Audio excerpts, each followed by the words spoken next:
விசுவாசிக்கிற மனிதன் பொறுமையோடு தான் விசுவாசிக்கிற எதிர்நோக்கிற மனிதனாகவும் இருப்பான். 1 ராஜாக்கள் 18:1. அன்றைய நாள் சென்று 3ஆம் வருஷம் ஆகையில் கர்த்தருடைய வார்த்தை எலியாவுக்கு உண்டாகி, நீ போய் ஆகாபுக்கு உன்னை காண்பி, நான் தேசத்தின் மேல் மலையை கட்டளையிடுவேன் என்றார். கிட்டத்தட்ட 3 வருஷம், அதாவது 3 வருஷம் ஆகினா எலியா ஆகாப்கிட்ட சொல்லி அந்த மழை நின்று போய் 3 வருஷம் ஆச்சு. ஆகாப்கிட்ட சொல்லி, என்ன ஆகாபு சொல்கிறதுக்கு முன்னாடி 1/2 வருஷம் மழை நிப்பாட்டிட்டார். 6 மாதம் கழிச்சு தான் ஆகாபுக்கு தன்னை காமிக்கிறார். 3 வருஷம் ஆகும்போது கர்த்தர் சொல்கிறாரு, தேசத்தில் மழையை நான் கட்டளையிடுவேன், உன்னை ஆகாபுக்கு உண்மை காமிங்கிறார். இவர் மழையை எதிர்பார்க்கிறார். ஏன் மழையை எதிர்பார்க்கிறார்? கர்த்தர் தேசத்தில் மழையை கட்டளையிடுவேன்னு சொல்லிட்டார். நோவா பேழையை உண்டாக்கி அவர் வெள்ளத்தை எதிர்பார்த்தார்.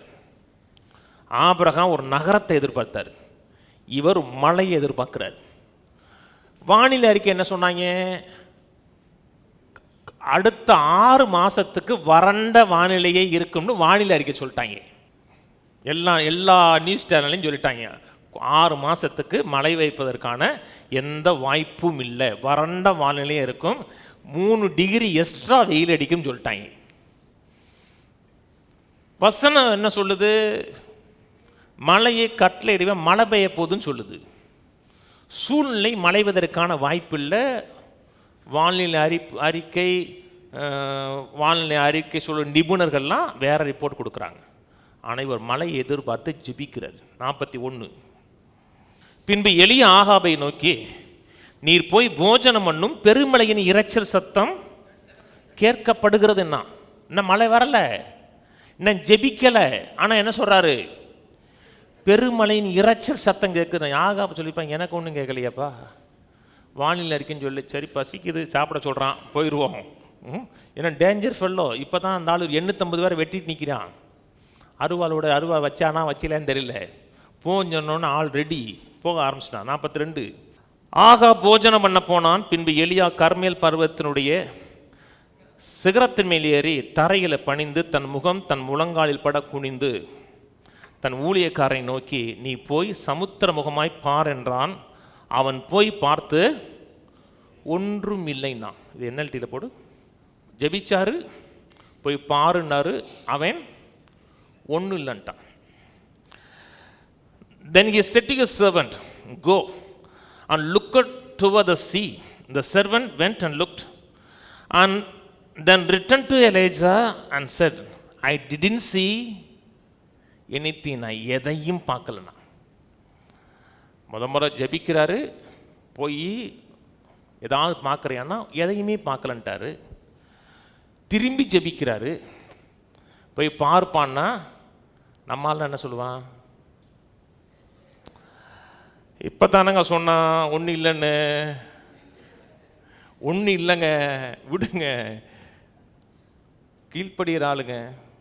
போய் பார்க்குறான், இப்போவும் சொல்கிறான் ஒன்றும் இல்லைங்கிறான். திரும்பி ஜெபிக்கிறார், போய் பார்த்துட்டு வாங்குறாரு. முறை பார்த்துட்டு வந்து 2வது முறை 3வது முறைனா மக்கள் வந்து இந்த ஆளுக்கு வேலை இல்லை, இல்லைன்னா விட வேண்டியதானே, அதான் இல்லைன்னு சொல்லிட்டோம்ல. அவன் பசங்கள்லாம் ஒரு ரிப்போர்ட் முதல்ல கொடுத்துட்டாங்கன்னா திரும்பி அவங்ககிட்ட இருந்து அந்த ரிப்போர்ட் தான், அடுத்த ரிப்போர்ட் வராது. இதான் ரிபல்லேஸ் வரும். ஒன்றுமே இல்லை, வாய்ப்பே இல்லைன்ட்டார். விசுவாசிக்கிற மனிதன் பொறுமையோடு தான் விசுவாசிக்கிற எதிர்நோக்கிற மனிதனாகவும் இருப்பான். அதை விசுவாசிட்டாரு, வசனம் வந்துருச்சு, கர்த்தர் மலையை கட்டளையிடுவேன்னு சொல்லிட்டாரு. அந்த பிளேஸை விட்ட 1 செகண்ட் எழுந்திருக்கலங்க.